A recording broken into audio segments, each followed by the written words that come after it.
Hello friends, Radhe Radhe, जय श्री कृष्ण। कैसे हैं आप सब? उम्मीद करती हूँ आप सब ठीक होंगे, स्वस्थ होंगे और इसी कामना के साथ कि आप लोग हमेशा ठीक रहिए, स्वस्थ रहिए। मैं अनु आप सभी का स्वागत करती हूँ हमारे इस चैनल ब्रिजराज क्रिएशंस पे, जहाँ पर आज मैं आप लोगों के साथ शेयर करूँगी कि मैं लड्डू गोपाल जी की सेवा गर्मियों में किस तरीके से करती हूँ। पिछले वीडियो में मैंने आपको प्राण प्रतिष्ठा करनी है या नहीं करनी है उसका जवाब दिया था। सो ये चीज़ें जो भी मैं आपके साथ शेयर करती हूँ ये मेरी मान्यता है कि मैं किस तरीके से चीज़ें करती हूँ। आपके सवाल होते हैं मुझसे, मैं उन्हीं के सिर्फ जवाब देती हूँ।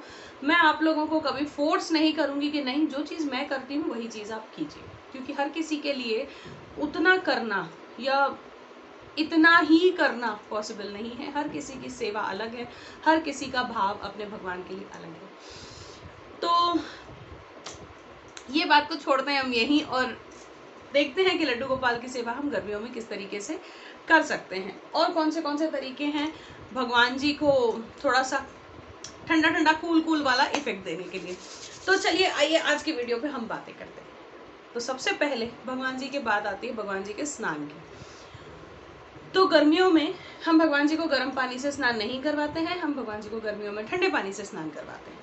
लेकिन वो पानी भी, जैसे बहुत से लोग होंगे जिनके यहाँ सप्लाई का पानी आता होगा, तो सुबह में सप्लाई का पानी जो आता है वो बहुत ठंडा होता है।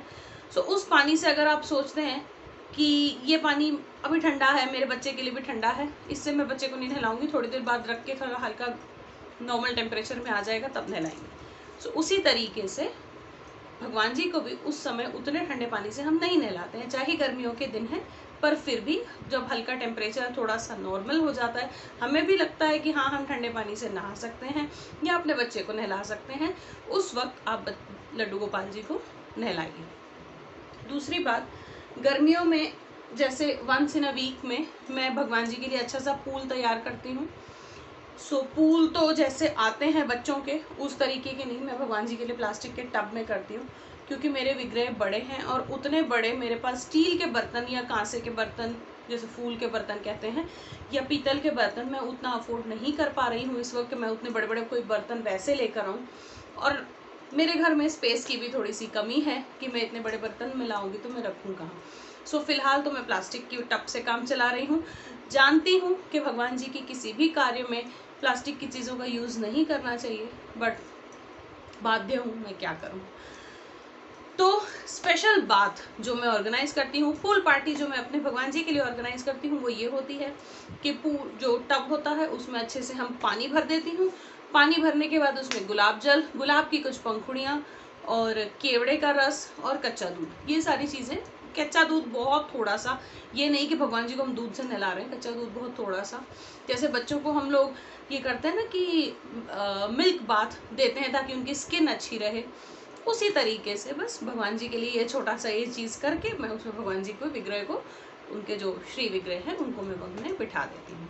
तो थोड़ी देर आराम से सारे भगवान जी जो हैं मेरे पूल पार्टी करते हैं अपनी, और उसके बाद मैं उनको वहाँ से निकाल के अच्छे से पोंछ पाछ के ड्राई करके उनका अच्छे से श्रृंगार करके मंदिर में विराजमान कर देती हूँ।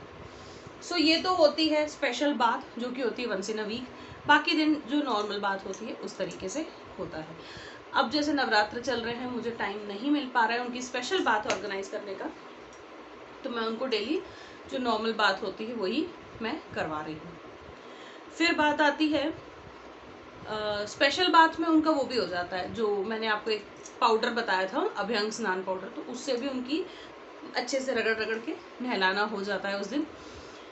और फिर बात आती है पानी की, कि पानी जो हम रखते हैं, पहले तो आपने देखा होगा कि मैं इस तरह के जो मेरे पास छोटे छोटे कलश हैं मैं उनमें पानी रखती थी। गर्मियों में मैं इसमें पानी नहीं रखती हूँ, बल्कि मैं इस तरह के मिट्टी के कलश में पानी रखती हूँ। सो इस मिट्टी के कलश में जो है पहले दिन इसको मैंने ला के अच्छे से 24 आवर्स के लिए पानी में बहुत अच्छे से इसको मैंने सोक किया था। तो आप चाहें तो 2-3 घंटे भी कर सकते हैं, बट मैंने 24 आवर्स नहीं, 24 आवर्स में बहुत ज़्यादा बोल रही हूँ, 24 आवर्स नहीं, मैंने इसको रात को भिगोया था और दूसरे दिन दोपहर में निकाला था। So almost you can say like 12 hours, 12 घंटे ज़्यादा बोल दिए, लेकिन कोई बात नहीं, कभी कभी कोई चीज़ ज़्यादा निकल जाती है मुझसे।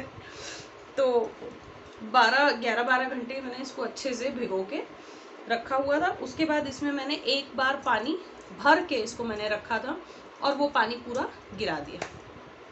उसके बाद इसमें मैंने साफ पानी भर के तुलसी दल जो है डाल के, और ये जो ऊपर ढकनी है इसकी, इसमें कुछ मिठाई रख के मैंने मंदिर में भगवान जी के लिए रख दिया था।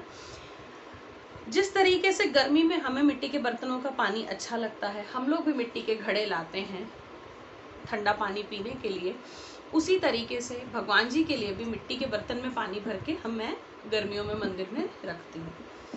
सो मिठाई ऊपर रखने का मतलब ये है कि जिस तरीके से हम लोग कभी बाहर से आते हैं या कभी पानी पीते हैं तो कुछ खा करके तब हम पानी पीते हैं।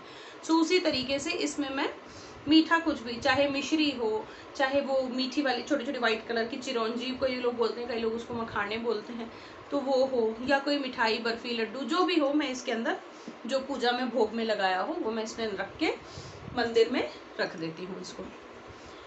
सो अब बात आती है कि इसके अंदर के पानी का जो है क्या पैटर्न रहेगा। सो इसमें पानी डेली साफ पानी भरा जाएगा।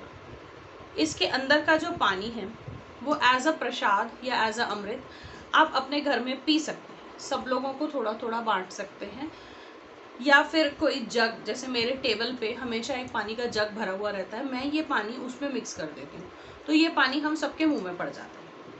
अब आती है बात कि कई लोग मिट्टी के बर्तन का पानी नहीं पी पाते हैं। जैसे मेरी दादी हैं, उनको मिट्टी के बर्तन का पानी नहीं पिया जाता है, उनको ब्रीदिंग प्रॉब्लम हो जाती है, कुछ सफोकेशन सी होती है या ब्रीदिंग ट्रबल होती है। अब एग्जैक्टली तो हमें भी नहीं पता चलता क्योंकि वो कई बार अलग अलग तरह की चीज़ें बोलती हैं।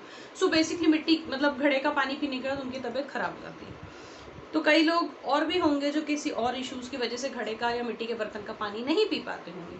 सो उस केस में आप क्या करेंगे कि इसके अंदर का जो पानी है वो या तो तुलसी के पौधे में डाल देंगे या फिर किसी भी पौधे में आप डाल देंगे। इसे हम सिंक में नहीं गिराएंगे, पानी पैरों में नहीं डालेंगे, कहीं नहीं डालेंगे, या तो पी लेंगे या तो पौधों में डाल देंगे। और फिर से इसको अच्छी तरह से धो के, जिस तरीके से हम अपना घड़ा धोते हैं उस तरीके से अच्छे से धो के साफ पानी भर के फिर हम मंदिर में इसको रख सकते हैं।